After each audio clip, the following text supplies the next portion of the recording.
Емеля увидел, что на него смотрит царевна. Бросьте ее в море. Пиу-пиу-пиу-пиу. Слуга короля, да? Привет! Меня зовут Сергей, и добро пожаловать на канал по-русски издалека. Сегодня у нас вторая часть истории «Магическая щука».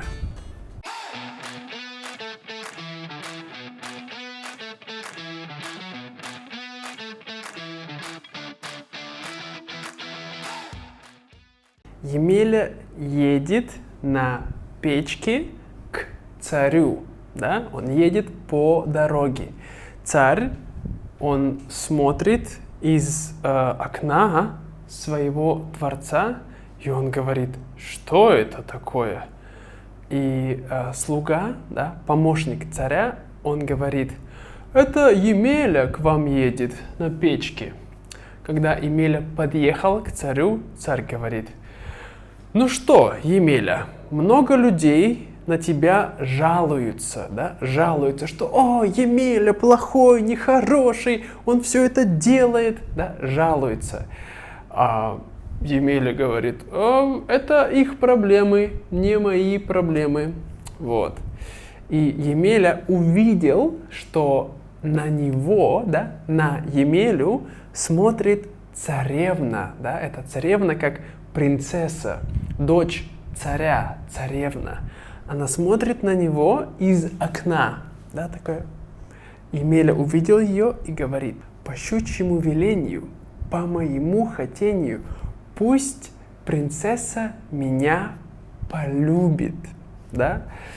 И сказал, и печка, едь домой, да. И печка поехала назад домой. Когда Емеля приехал домой, он лежит, спит, и ему хорошо. Но во дворце большие проблемы. Девушку, да, эту принцессу, ее зовут Марья. Так вот, Марья царевна плачет и говорит царю, ох, я хочу Емелю, пожалуйста, папочка, батюшка, отдай меня замуж за Емелю, да? Замуж, значит, жениться, да? Чтобы они были вместе. И царь, он такой грустный и сердитый, у него много эмоций. Тогда он говорит своему слуге, да, доброму слуге, говорит, езжай за Емелей и привези его сюда, живого или мертвого, иначе я тебе голову отрежу. Вот. Тогда слуга, он поехал на базар, купил много еды, а также купил вина, да? Вино, это вино. Вот. И когда он приехал к Емеле, он Емелю накормил, да, Емеля много ел, и также Емеля много выпил вина. И потом Емеля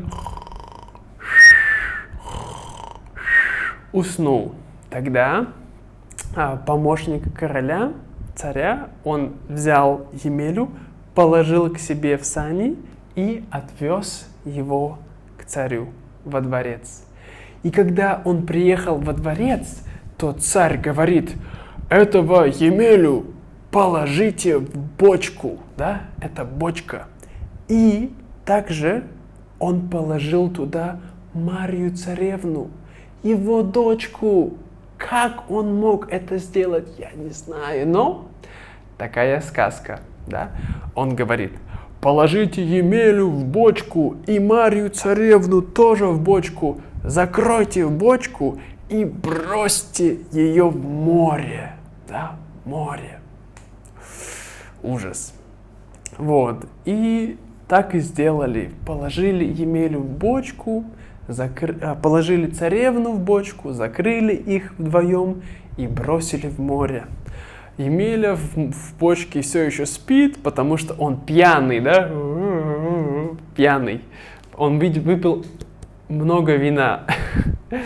И после этого Емеля проснулся в бочке такой, где я? Что происходит? Да? А царевна говорит, Емелюшка, да, она же его любит. Емелюшка, мы с тобой в бочке, в море. Что делать, что делать? Емеля говорит, все хорошо, не переживай. По щучьему велению, по моему хотению, приплыви, бочка, на берег, да, на чистый, красивый берег, да, это берег. Тогда бочка приплыла на берег, они вылезли из бочки, и царевна говорит, ну что делать, что делать? У нас нету ни дома, ничего. Емеля, сделай дом. Емеля, ох, мне неохота. Да? Она говорит, ну пожалуйста, Емеля. Он говорит, хорошо, хорошо. Тогда Емеля, он говорит опять, по щучьему велению, по моему хотению, постройся-ка замок. Да? И вдруг появился замок. Красивый, большой замок. И заходят в него, в этот замок, Емеля и царевна. И царевна такая, ох, хорошо в этом замке. И она смотрит на Емелю. Емеля, знаешь что? Он такой, что? Я тебя люблю. Хорошо, я тебя тоже люблю. Но ты страшный. Что? Страшный, значит, что он некрасивый. Такой,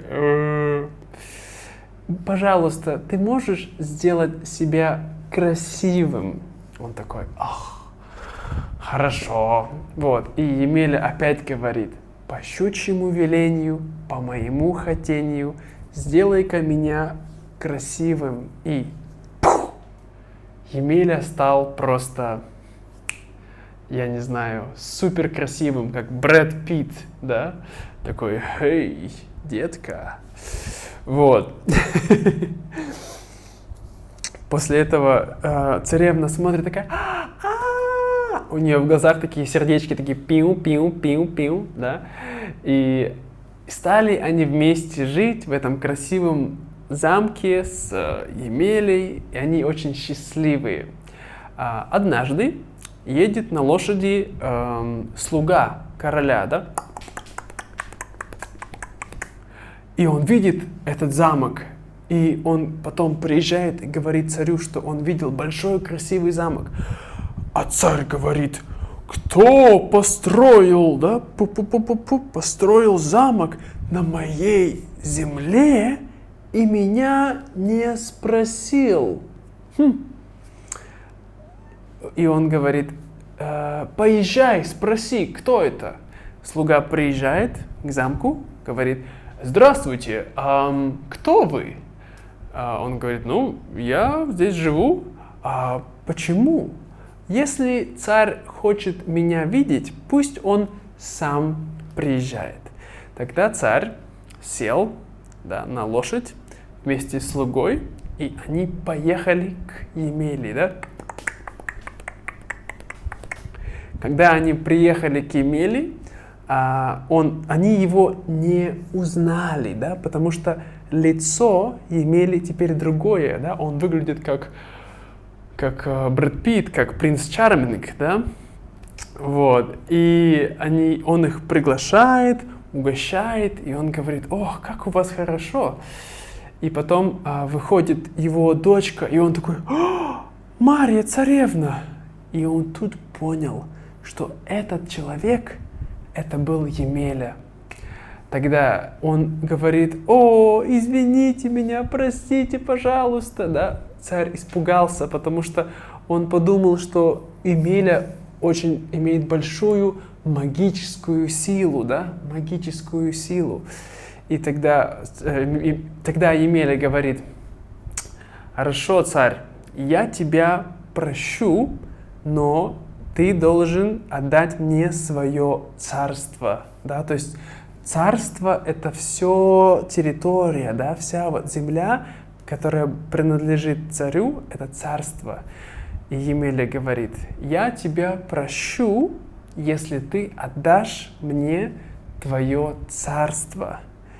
И если мы женимся с Марией Царевной, вот, и после этого у царя не было выбора, он отдал царство Емели, Мария Царевна и Емеля поженились и стали вместе жить и править этим государством, этой страной. Вот такая история о Емеле, дурачке и магической щуке. Эта щука помогла всем. Если вам нравится эта история, друзья, и вы хотите видеть больше таких историй, то не забывайте подписываться на мой канал, ставить колокольчик, чтобы вы не пропустили новые видео. И также, если вы хотите угостить меня кофе, вы можете это сделать здесь, на этом сайте Coffee. Или если вы хотите стать членом нашего клуба In Russian From Afar, да, и получить PDF-документ и другие дополнительные вещи, вы можете сделать это на Патреоне. Там есть много всего интересного. Да. Спасибо, друзья.